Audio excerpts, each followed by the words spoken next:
नमस्कार, early time में आपका स्वागत है। हाल ही में रिलायंस स्टोर्स के खुलने को लेकर और ट्रेडर्स के और अन्य मुद्दों को लेकर सीसीआई जम्मू ने जम्मू बंद कॉल दी थी, जो कि काफ़ी सफल रही। इस बंद कॉल के बाद सरकार का ट्रेडर्स के जो मुद्दों को लेकर क्या रवैया रहा, किस तरह की डेवलपमेंट चल रही हैं, इसी सिलसिले में आज बात करने के लिए हमारे साथ सीसीआई जम्मू के senior vice president Shri Anil Gupta ji मौजूद हैं। आइए इनसे बातचीत करते हैं और जानते हैं कि आखिर जम्मू बंद कॉल के बाद का किस तरह का सरकार का रवैया रिस्पांस रहा। सबसे पहले तो सर, अर्ली टाइम में आपका स्वागत है। Thanks dear sir. ऐसी बात है कि चैम्बर ने जो है ये स्ट्राइक जो है ऐसी स्ट्राइक हुई है, ऐसी कभी भी पहले स्ट्राइक नहीं हुई है। इस स्ट्राइक में सभी व्यापारियों का जब गुस्सा था, उबाल था, जो उनको डिस्क्रिमिनेशन थी, वो सारी उबल के सारी बाहर आ गई थी। इस स्ट्राइक के ज़रिए उन्होंने बताया कि व्यापारी वर्ग एक ही जगह पे सारा इकट्ठा हो गया और इस स्ट्राइक से आप समझो कि हर व्यापारी को जो अपना गुस्सा था, जो अपना उनको बिजनेस में लॉसेस थे, जो बिजनेस उनका और कम हो रहा था, रिलायंस स्टोर आने के बाद उनको इससे और ज़्यादा परेशानी हो जाएगी। अब रिलायंस स्टोर का ऐसा सिस्टम है कि रिलायंस एक बहुत बड़ी मल्टीनेशनल कंपनी है, उसके साथ ये हमारा छोटा व्यापारी जो मुकाबला नहीं कर सकता है, और ये छोटा व्यापारी जो है वो इसका मुकाबला नहीं कर सकता है, क्योंकि रिलायंस की जो परचेज़ उसकी अपनी मैन्युफैक्चरिंग है और अपना ही वो रिटेल आउटलेट खोल रहे हैं।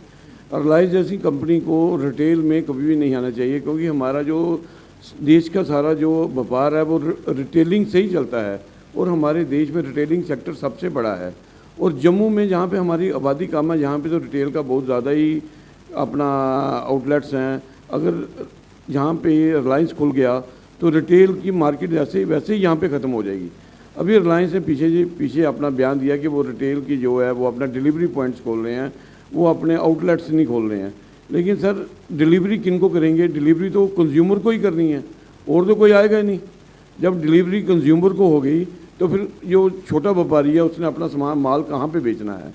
और छोटा व्यापारी, आप समझो कि छोटे व्यापारी को 15-20 हज़ार रुपये महीने की इनकम है सारी, वो 15-20 हज़ार रुपये में अपना पेट भरता है। सरकार को कल को अगर ये रिटेलिंग ख़त्म हो गई, अगर बड़ी कंपनियां रिटेलिंग में आ गई, तो इनको जॉब देने की जो सरकार की समस्या है, क्योंकि हर एक को सरकार का फ़र्ज़ है कि हर एक को खाना कपड़ा सरकार ने मुहैया करवाना ही करवाना है। अगर इससे सरकार ने अगर इसमें रिटेलिंग की इनको ज़्यादा दी, रिलायंस बड़े, तो समझ लो कि छोटा जो व्यापारी है वो सर्विस क्लास में आएगा। सरकार के पास इतना जॉब है ही नहीं को वो इनको सभी को कैटर कर सकता है। सर, मुझे ये बताएं कि ये जो हमारे रिटेलर्स हैं जम्मू सूबे में, ये कितना प्रतिशत इनका मतलब एक शेयर है अगर ट्रेडिंग के पॉइंट ऑफ व्यू से अगर हम देखें तो?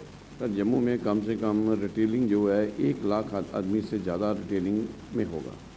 और रिटेलिंग का आप समझो कि रिटेलिंग में हर गली गली में जो भी घर कोई रिटायर होता है या कोई भी बच्चा है, वो हर जगह जिसको काम नहीं मिलता वो दुकान खोल लेता है। अगर वो दुकान खोलता है उससे समझो 20-25 हज़ार रुपये से वो अपना खर्चा ही चलाता है, अपने घर को कैटर करता है। आजकल हर फैमिली में मियाँ बीवी फादर वगैरह डाल के, अपनी फैमिली डाल के 7-8 जने तो होते ही हैं। अगर 7-8 जने के 30 हज़ार में कमाई अपना घर का खर्चा चला रहे हैं, तो उनको तो बेचारों को सरकार की समझ लो जॉब की तरफ उनका ध्यान ही नहीं है। आप जहाँ देखो ना, रिटेल सेक्टर का यहाँ पे इतना हमारा इम्पैक्ट है कि रिटेल सेक्टर में बहुत ही ज़्यादा इतनी कोई इन्वेस्टमेंट नहीं है। लोगों ने एक छोटी सी दुकान खोलनी है और वहाँ पे अपना 1-2 लाख रुपए के साथ बिजनेस शुरू कर देना है, और उसमें इतनी वो भी इन्वेस्टमेंट का तो सिस्टम ही नहीं है। और रिटेल जो है हमारे छोटे छोटे घरों को बहुत ही ज़्यादा वो इम्पैक्ट डालता है। मतलब आपका कहना है क्या मतलब ये है कि जो उनका सोर्स ऑफ इनकम होता है लेकिन छोटा होता है, लेकिन कंटिन्यू वो उनके घर के सर्वाइवल और लाइवलीहुड के लिए बड़ा ही ज़रूरी है? जी जी, उनका जो सोर्स ऑफ इनकम है, देखो सरकार भी जो इतने आदमी को जॉब कहाँ से देगी? आजकल जॉब का सिस्टम ये है कि आप अगर ये रिटेल सेक्टर में ये अपनी दुकानें खोलेंगे लोग, अगर एक वो 10,000 दुकान के पीछे, जैसे यहाँ पे जम्मू में आ रहा था कि 100 रिलायंस के स्टोर खुलेंगे, अगर 1 लाख दुकान बंद करके 100 रिलायंस के स्टोर खुलने हैं, उससे बेटर तो यही है 1 लाख जो हमारा मैन है, जो हमारा आदमी है, जो जॉबलेस है, वो 1 लाख आदमी तो इसमें एडजस्ट है ही है। तो सरकार को चाहिए कि जो बड़ी मल्टीनेशनल कंपनी है, इनके पास और बड़े लाइंस हैं और बड़े इनके पास सेक्टर्स हैं, उनको रिटेलिंग में कभी भी आके छोटे आदमी को ख़त्म करने का तरीका नहीं अपनाना चाहिए। 22 सितंबर को जो आपने जम्मू बंद कॉल दी थी, जो काफ़ी सफल रही और जिससे पता चला कि ट्रेडर्स सच में कितने परेशान हैं, इसके बाद सरकार का क्या कोई रिस्पांस आया, कोई रिप्लाई आया कि वो क्या आप इस ट्रेडर्स की इन इश्यूज़ को लेकर क्या सोच रहे हैं? सर ऐसी बात है कि सरकार ने अपनी तरफ से पहल तो की है। उन्होंने उस दिन सेम ही जिसने हमारी स्ट्राइक की कॉल दी थी उसके 2 दिन के बाद ही उन्होंने एक तो दुकानों का टाइम है वो 10 बजे कर दिया।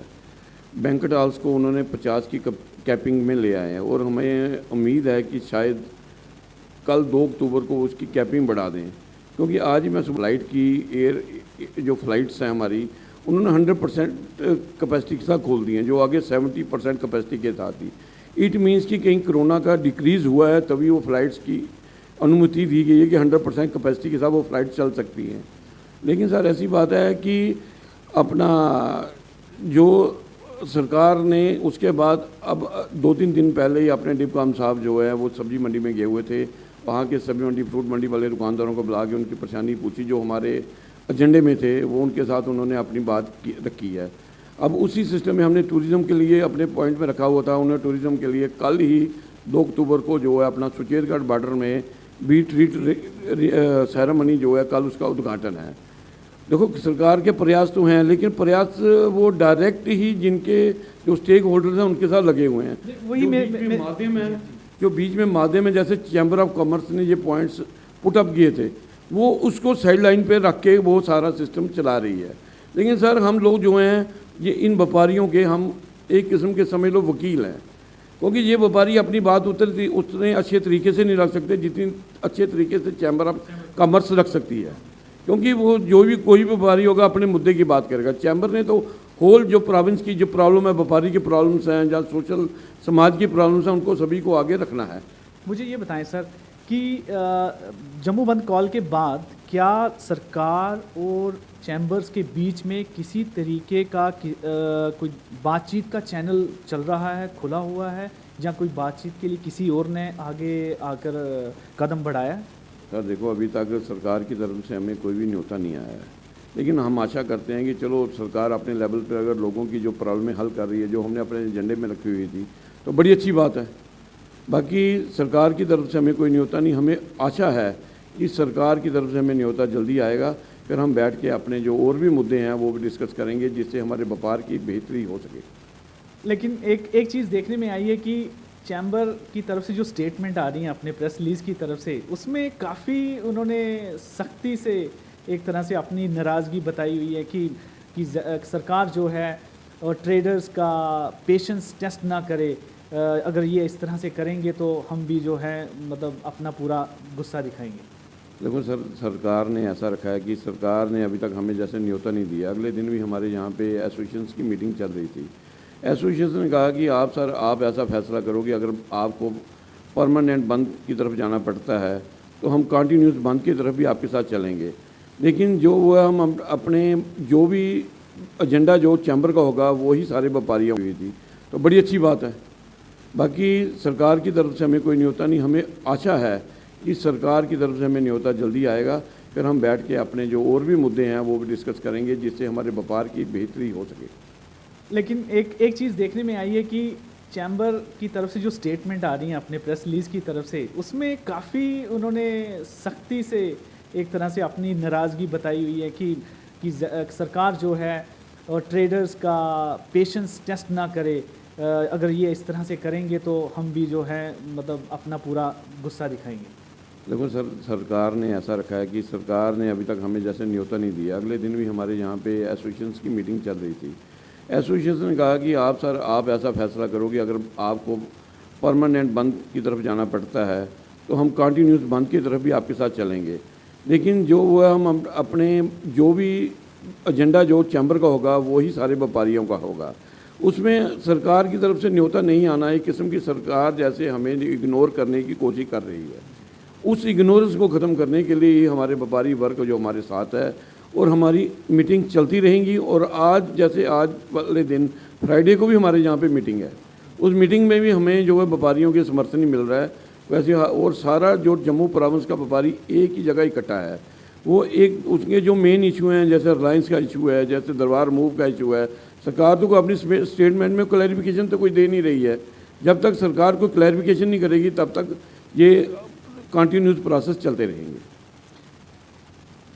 हमारे जम्मू खित्ते से, जम्मू कश्मीर की तरफ से जो हमारे MOS doctor Jitendra Singh centre में हैं, उनका काफ़ी इन दिनों वो यहाँ पर जम्मू में रहे, कहीं उनके कुछ प्रोग्राम्स थे। क्या इस सिलसिले में सर उन तक कोई बातचीत हुई, वो मिले या उन्होंने मिलने के लिए कहा, या आपकी तरफ से कोई पहल हुई? सर शायद डॉक्टर जितेंद्र सिंह जी को हमें मिलने का कोई मौका नहीं मिला है।